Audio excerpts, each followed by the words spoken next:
Bagaimana kabarnya hari ini? Pokoknya tetap luar biasa, amin. Walaupun lagi jatuh tempo luar biasa, amin. Ada masalah tetap luar biasa. Sebab kita tahu bahwa kita ada hari ini pun semua karena anugerah Tuhan. Nah, tema hari ini adalah keberhasilan itu berasal dari Tuhan Yesus. Ya, Bapak Ibu, kita tahu bersama bahwa berhasil itu bukan hanya bicara tentang kaya loh. Kita hilangkan dulu konsep dari keberhasilan orang dunia itu. Ya, orang selalu menilai keberhasilan itu kaya. Menurut saudara berhasil itu apa? Sebelum kita membahas lebih jauh, ya, berhasil karena Tuhan, ya, keberhasilan dari Tuhan. Kalau kita bahas tentang berhasil tapi konsep kita berhasil dalam hidup itu adalah kaya, maka kita ya pasti salah, semuanya salah. Dari kecil, kenapa sih semua orang pemahaman tentang keberhasilan, kesuksesan itu kaya?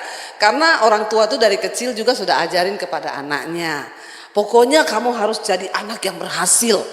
Uangmu banyak, punya rumah banyak. Ya Pak ya.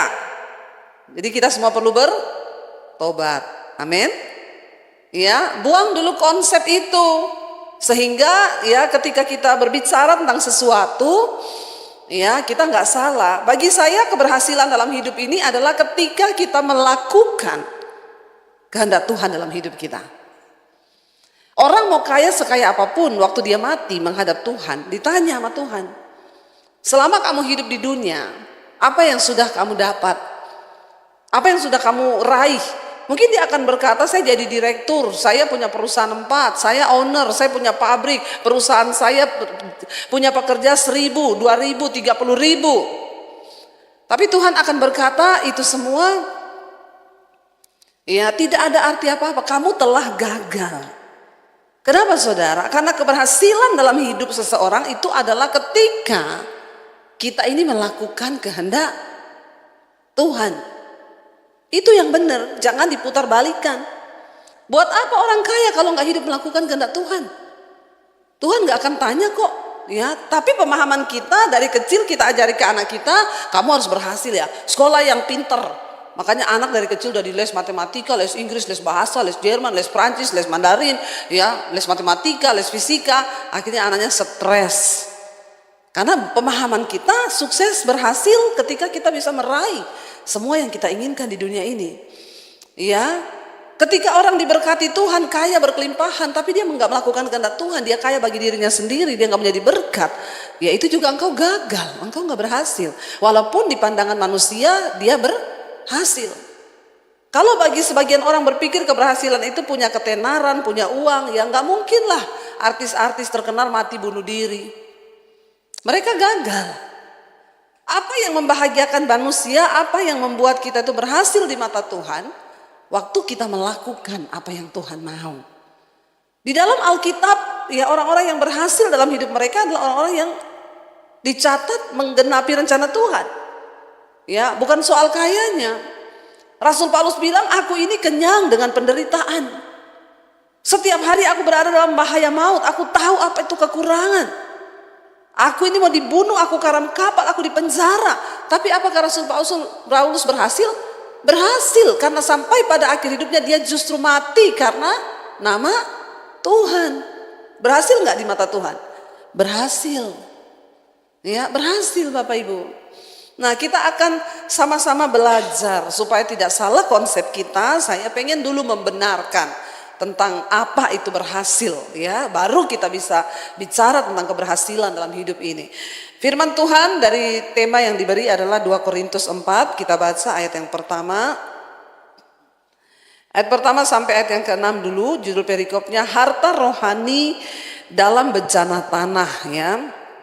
Kita baca 1, 2, 3. Oleh kemurahan Allah kami telah menerima pelayanan ini, karena itu kami tidak tawar hati. Ayat 2, tetapi kami menolak segala perbuatan tersembunyi yang memalukan. Kami tidak berlaku licik dan tidak memalsukan firman Allah.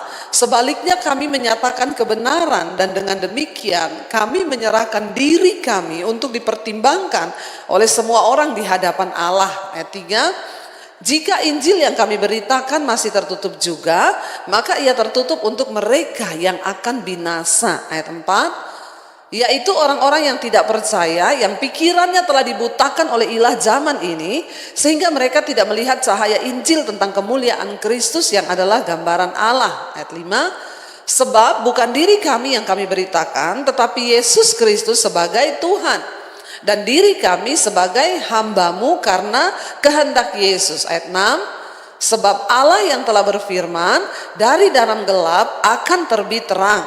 Ia juga yang membuat terangnya bercahaya di dalam hati kita, supaya kita beroleh terang dari pengetahuan tentang kemuliaan Allah yang nampak pada wajah Kristus. Ayat 7 kita baca, tetapi harta ini kami punyai dalam bejana tanah liat, supaya nyata bahwa kekuatan yang melimpah-limpah itu berasal dari Allah, bukan dari diri kami.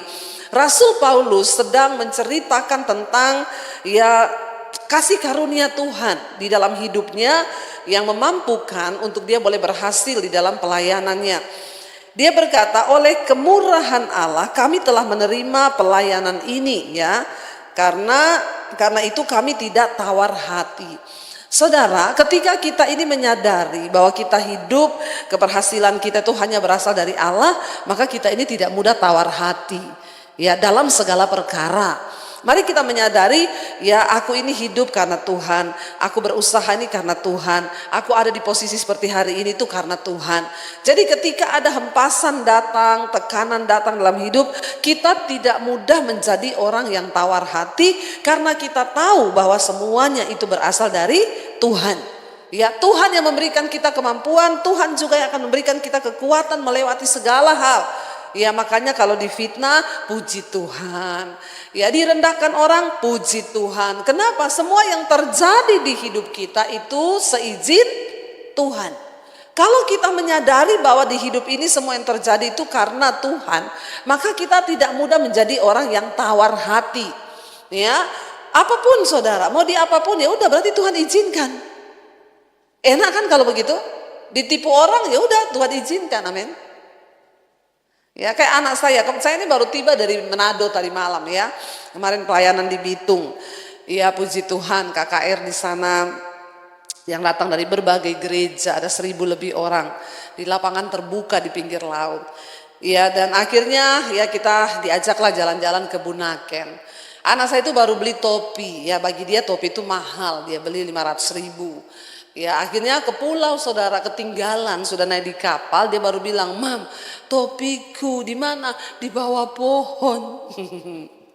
Ya, saya bilang relakan, berarti itu ada nelayan di sana yang butuh. Dia bilang, "Ya nggak gitu juga kali, Mam." Ya berarti kan ketinggalan, kamu kan nggak mungkin mau berenang toh, mau ngambil, sana turun dari kapal berenang ambil, kan nggak mungkin.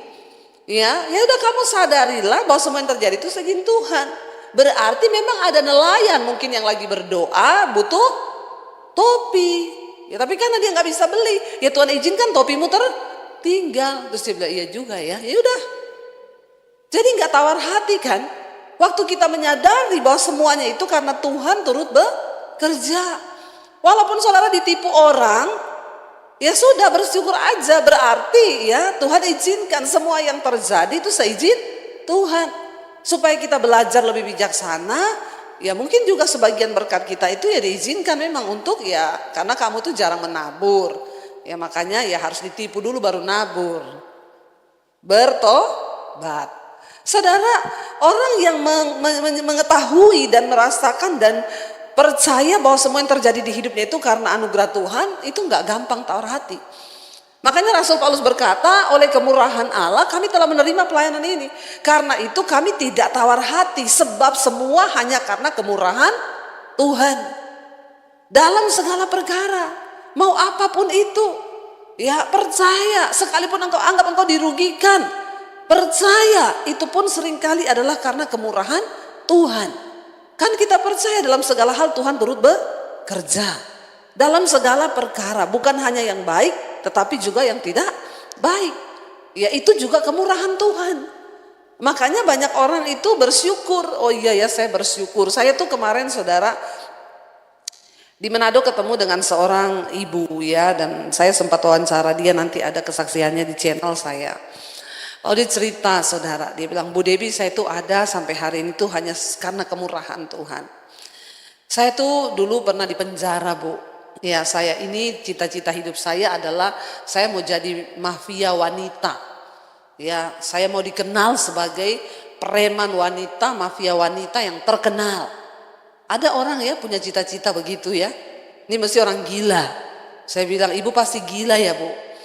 Ya iya, kenapa ternyata dia seperti itu? Karena waktu sejak dia itu dilahirkan, dia ditertolak. Papahnya itu nggak mau anak perempuan, maunya anak laki-laki. Ya jadi dia bilang sama istrinya, saya tuh nggak suka anak ini. Kamu jangan pernah kasih dia minum susu, kasih air putih biasa saja. Bayangkan ya, ada loh bapak itu juga yang punya hati seperti itu ya.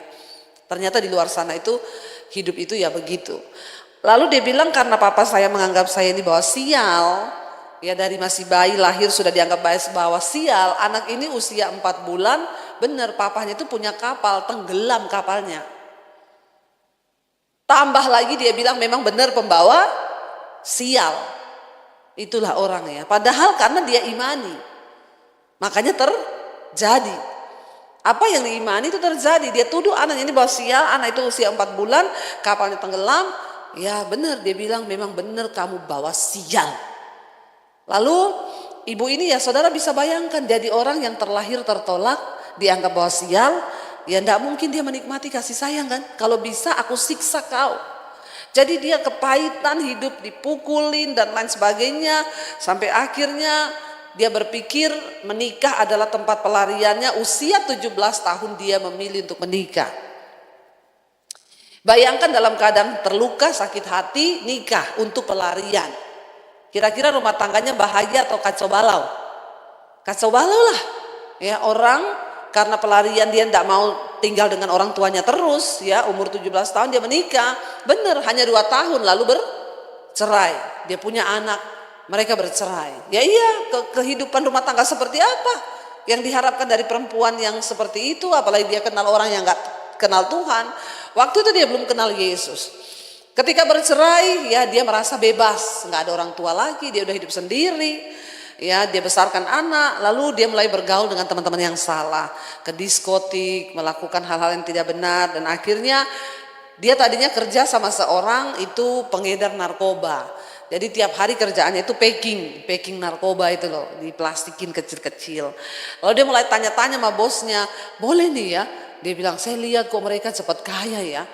Karena pemikirannya dia itu berhasil itu adalah menjadi orang kaya, punya uang. Dia bisa menikmati segala yang dia mau.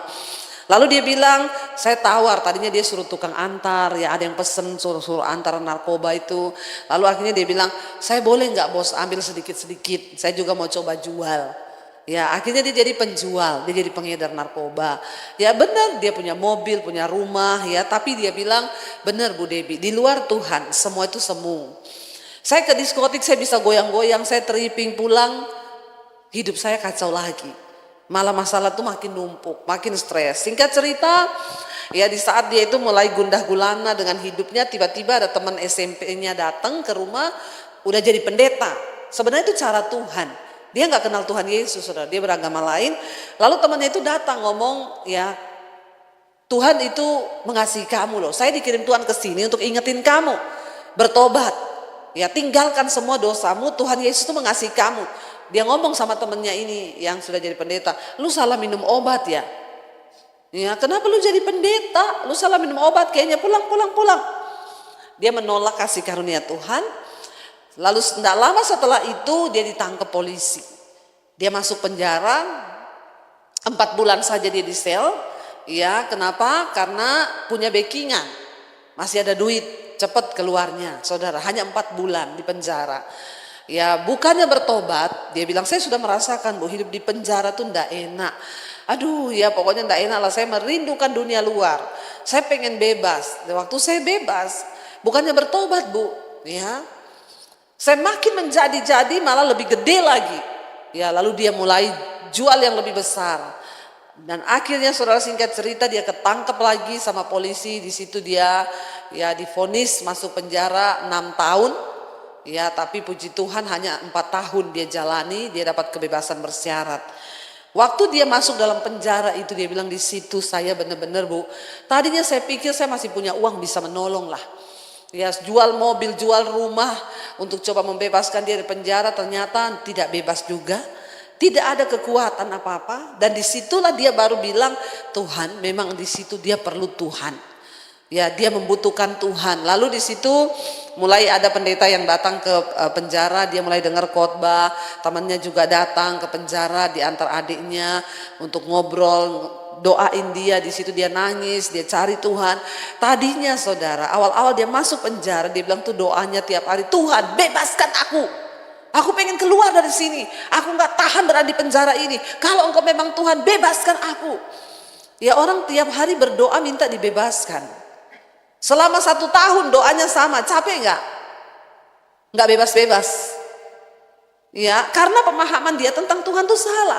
Akhirnya dia mulai belajar Alkitab, dia mulai baca Alkitab. Sampai di satu titik, dia menemukan kehendak Tuhan dalam dirinya. Saudara, hidup ini sebenarnya soal kita mengerti kehendak Tuhan. Makanya seringkali Tuhan izinkan masalah, persoalan terjadi cuma untuk satu hal. Engkau ngerti kehendak Tuhan, karena itulah keberhasilan di dalam hidupmu, katakan amin. Supaya engkau tidak salah berdoa. Dia bilang, akhirnya Bu, saya menemukan kehendak Tuhan. Oh, ternyata Tuhan tuh bawa saya ke penjara ini cuma satu tujuannya, supaya saya bertobat dan menyerahkan hidup kepada Tuhan. Lalu dia bilang, dari situ Bu, saya ganti doa saya. Tadinya saya terus berdoa, Tuhan bebaskan aku, keluarkan aku. Semua orang kalau masuk penjara, dia akan mengharapkan mujizat. Mujizat yang pertama apa saudara? Keluar. Menurut pemahaman kita. Tapi waktu Tuhan jamah dia bilang, doa saya nggak gitu lagi Bu. Doa saya apa? Tuhan, kalau memang engkau menghendaki aku harus menjalani ini, beri aku kekuatan, damai sejahtera, dan sukacita untuk aku boleh menjalani semua yang Tuhan izinkan aku jalan. Wow, luar biasa Bapak Ibu. Dia nggak tawar hati karena nggak salah berdoa. Tadinya doanya apa? Keluarkan Tuhan, bebaskan Tuhan. Dalam nama Yesus, mujizatmu terjadi, bebaskan. Ya, malaikat geleng-geleng kepala dengar dia berdoa kayak gitu. Biar kamu doa jungkir balik, tiarap siang malam, jengking-jengking, kalau doamu salah dan engkau nggak ngerti kehendak Tuhan, engkau akan tetap di situ. Tapi yang Tuhan mau adalah apa? Engkau menyadari bahwa semua yang terjadi di hidupmu itu kemurahan Tuhan sebenarnya. Akhirnya dia mulai ubah, Tuhan, aku berdoa, beri aku kekuatan Tuhan untuk menjalani selama masa tahananku. Berapapun lamanya itu, beri aku sukacita dan damai sejahtera. Dan dia berkata, di situ saya mulai melihat perubahan hidupku. Saya di penjara bisa damai, bisa sukacita. Tiap hari saya baca Alkitab, tiap hari saya berdoa, nunggu ada pendeta datang bikin ibadah, itu menjadi sebuah kehausan yang luar biasa. Bahkan sukacitanya itu melebihi ketika saya ada di diskotik. Saudara mengerti maksud saya? Waktu orang menemukan kehendak Tuhan dalam hidupnya, ya, berbeda semuanya. Jadi makanya selalu saya katakan kepada anak-anak Tuhan, stop engkau berkata Tuhan ambil masalahku, tarik masalahku ini. Engkau harus mengerti apa maksud Tuhan di balik semua masalah itu. Waktu engkau tahu, maka engkau akan bersyukur. Malah bisa jadi masalah yang tadinya kau anggap kutuk di hidupmu, ternyata itu merupakan berkat. Dia bilang, saya bersyukur Bu, di penjara saya bisa bertemu Tuhan. Di penjara saya bisa mengerti kehendak Tuhan. Akhirnya dia yang harusnya 6 tahun dapat pembebasan bersyarat, 4 tahun aja dia bebas. Tapi ketika kali ini dia bebas, dia nggak lagi kayak sapi yang liar keluar dari kandang seperti yang awal. Dia menghirup udara bebas dan dia berkata, Tuhan, aku mau pakai hidupku ini hanya untuk memuliakan namamu. Dia nggak jual narkoba. Dia bilang, sekarang Bu, dulu saya itu bukan berkat, uang banyak, karena nggak semua uang itu berkat loh. Bisa jadi uang itu setan yang kasih, bisa jadi uang itu kutuk malah kalau kita nggak ngerti kehendak Tuhan. Dia bilang, saya dulu banyak uang Bu, jual narkoba dapat banyak Bu. Tapi nggak ada damai, nggak ada sukacita. Sekarang Bu, ya saya kerja biasa Bu. Tuhan mencukupkan berkat itu, tapi saya punya karunia untuk menikmati berkat yang Tuhan berikan. Karena ada damai dan sukacita. Orang yang menyadari bahwa Tuhan turut bekerja, dia bilang, saya bersyukur Tuhan sayang banget sama saya Bu. Kalau saya nggak ketangkap, mungkin sampai hari ini saya hidup terus bergelimang uang tapi dalam ketakutan. Orang kan kalau hidup dalam dosa nggak ada damai sejahtera di hatinya. Pasti ketakutan, ya galau.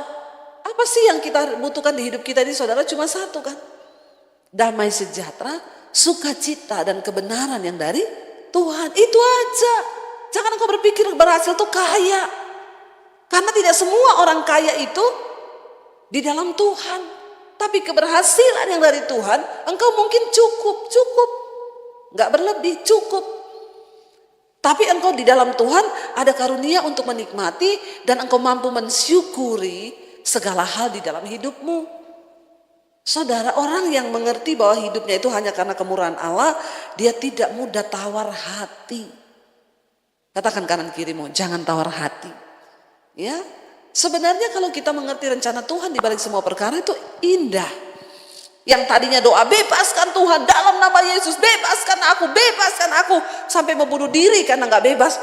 Tuhan bilang, kamu berdamai dengan keadaanmu, berdamai dengan Tuhan, maka penjara sekalipun bisa menjadi sorga waktu engkau tahu kehendak Tuhan di dalam hidupmu. Katakan, amin. Ya, tidak mudah tawar hati karena kita tahu semuanya itu hanya karena kemurahan Tuhan. Lalu Rasul Paulus berkata di sana, tetapi ya kami menolak segala perbuatan tersembunyi yang memalukan. Ya, kami tidak berlaku licik dan tidak memalsukan firman Allah. Sebaliknya kami menyatakan kebenaran. Dengan demikian kami menyerahkan diri kami untuk dipertimbangkan oleh semua orang di hadapan Allah. Orang yang akan melihat campur tangan Tuhan di dalam kehidupannya adalah hanya mereka yang menolak segala perbuatan tersembunyi. Saudara, tidak semua orang Kristen bisa menikmati keberhasilan dan berkat Tuhan. Hanya orang-orang yang mau bayar harga dengan Tuhan. Rasul Paulus berkata, karena semua dalam hidup kami ini hanya karena kemurahan Tuhan, makanya kami menolak segala perbuatan tersembunyi yang memalukan. Karena Tuhan yang menilai hidup kita. Bapak Ibu, serahkan hidupmu untuk dipertimbangkan oleh Allah dan di hadapan manusia. Ya, sebagai hamba Tuhan, ya, hidup kita ini harus dibaca oleh semua orang. Ya, jangan bertopeng gini, pendeta juga kan manusia ya. Jadi saya jatuh, saya selingkuh itu ya maklum ya, itu manusiawi. Nggak bisa begitu. Kita ini harus dipertimbangkan di hadapan semua orang dan di hadapan Allah. Barulah Tuhan bisa mempercayakan anugerahnya. Jadi tidak semua orang Kristen itu mengalami anugerah Tuhan. Hanya orang-orang yang mau sungguh-sungguh menolak segala perbuatan yang tersembunyi, yang memalukan. Baik itu di hadapan Tuhan maupun di hadapan orang. Kita nggak usah lah saudara pencitraan di hadapan manusia. Karena Tuhan tahu kok hidup kita. Bahkan yang tersembunyi dari hidup kita Tuhan lihat. Jadi buat apa? Ya kita mau hanya jaga image di depan manusia sementara Tuhan melihat hidup kita yang tersembunyi itu. Lalu ayat yang berikutnya dikatakan di sana, ya jika Injil yang kami beritakan masih tertutup, maka ia tertutup untuk mereka yang akan binasa. Bagi Rasul Paulus dalam pelayanannya, dia juga mengalami penolakan. Ya ada orang-orang yang nggak suka, ya kayak saya, ya saya mendengar ada orang-orang yang apa itu Debbie Basir khotbah selalu ngomongi persinahan percabulan. Ya saya bilang orang yang nggak suka ya itu berarti dia adalah termasuk dalam mereka yang akan binasa. Ya kita bisa memilih, enggak usah tawar hati. Ya, namun saya tertarik saudara dengan ayat yang ke-7 dikatakan di sana. Rasul Paulus tadi berkata, ya tetapi harta ini kami punyai dalam bejana tanah liat supaya nyata bahwa apa? Kekuatan yang melimpah-limpah itu berasal dari Allah dan bukan dari diri kami sendiri. Saudara, ya kita ini hanya bejana tanah liat. Sehebat apapun kita, sekaya apapun kita, ingat tubuh ini tanah. Ya, satu saat engkau bisa sakit. Satu saat engkau bisa mati. Ya, jadi ingat-ingatlah itu. Jangan hidup sembarangan. Mari serahkan hidup kita sungguh-sungguh kepada Tuhan. Sebab apa? Harta ini kita punyai dalam bejana tanah liat. Ya, Rasul Paulus bilang ini tubuh binasa, tubuhku ini. Satu saat ingat ya, hiduplah seolah-olah kita ini akan mati besok. Kalau kita semua berpikir besok aku mati, maka ya hari ini pasti hidup kita akan lebih baik lagi. Ingat, kita ada di dalam bejana tanah liat. Ya, sehebat apapun hartamu, sehebat apapun kedudukanmu, ingat engkau hanya tanah liat. Kita semua terbuat dari tanah, tapi jenis tanahnya beda. Ya, kalau orangnya suka apa ya, berantem, ya maka dia terbuat dari tanah sengketa. Ya, itu sudah pasti. Ya, kalau tukang belanja terus itu dibuat dari tanah abang mungkin ya. Jadi ya hati-hati ya, kita ini hanya dibuat dari tanah. Kalau orang terlalu sombong ya mungkin dibikin dari tanah tinggi. Ya, macam-macam kan? Ya, jadi tapi itu hanya tanah. Kenapa Tuhan selalu ingat kita hanya tanah liat. Satu saat akan berakhir. Nafas hidup kita akan berhenti, jantungmu akan berhenti. Jadi ingat itu. Makanya ada bapak-bapak yang konseling sama saya, Bu saya ini jatuh terus bersinah gini-gini. Ya wis Bapak ingat aja.